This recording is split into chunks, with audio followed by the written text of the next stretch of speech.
mystifying. I mean, this band could have been plopped down in 1925, 1945, 1965, 1985, and it would have been just as shocking. It didn't matter.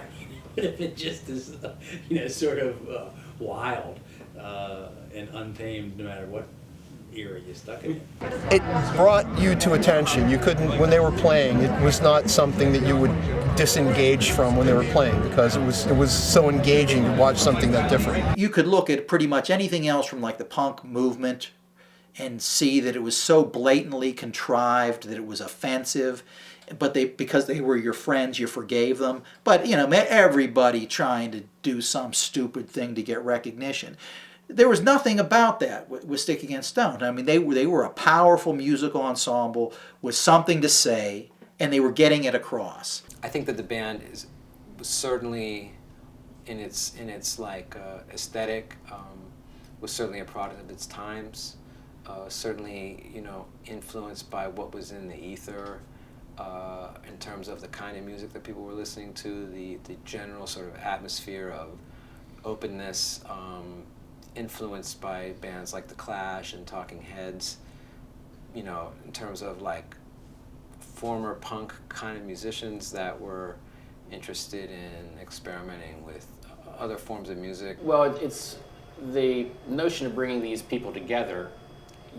Once again, it wasn't like they had a shopping list of saying, well, we need a bass player, 2 percussionists, we're going to go out and find us a flautist, we need a keyboardist. It was kind of like who was available, who came, who was ready to play.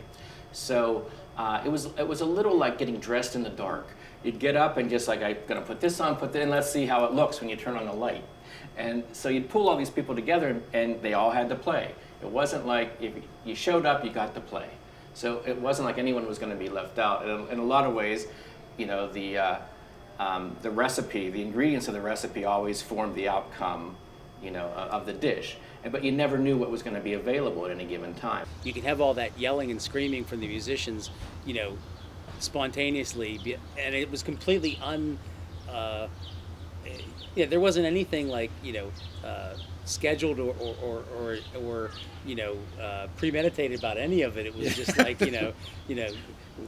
anybody in a band could like yell anything at any time and blend right in whenever they felt like it. It wasn't like somebody that was a mastermind composer, arranger that was handing people charts, you know what I mean? It was certainly like the kind of thing where you could present ideas, and it remained that way, I think that aesthetic and that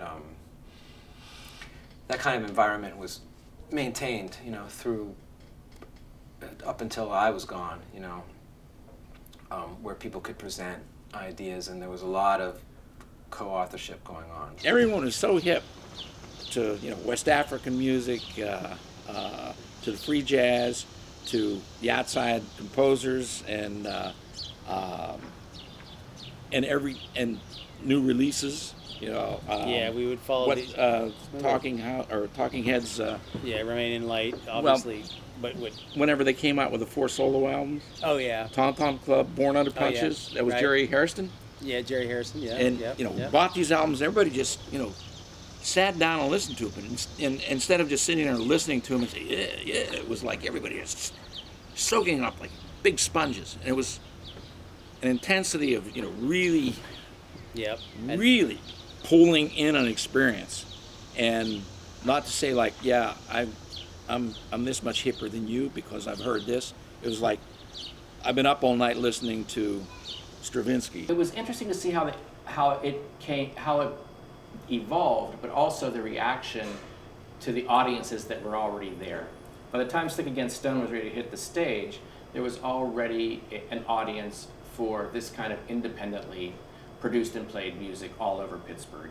By all over, I mean 4 or 5 venues these guys could play at without having frat guys come in and throw beer at them. They at least knew they could show up at a place, they'd recognize 90% of the crowd, and the people were there to listen. So when you have that kind of a ready-made audience, the band couldn't ask for anything more. The response was great. They really liked us. I mean, we never had problems as Stick Against Stone playing in front of that punk crowd. There was always like a few people that would be like, wow, and would, come up and talk to you afterwards. And we never lost them. Like, it's not like, you get on the stage sometimes and everybody just goes the other way.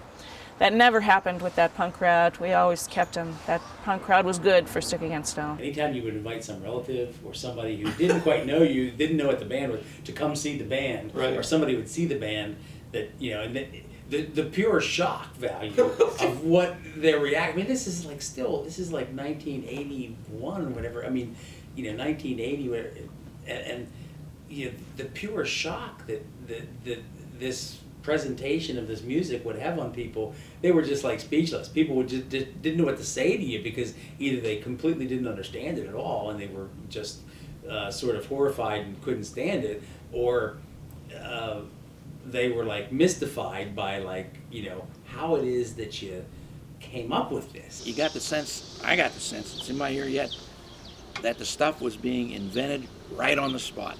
That it wasn't like they came in with a set of tunes. It was like, here's the set of sounds, and this is what it sounds like here.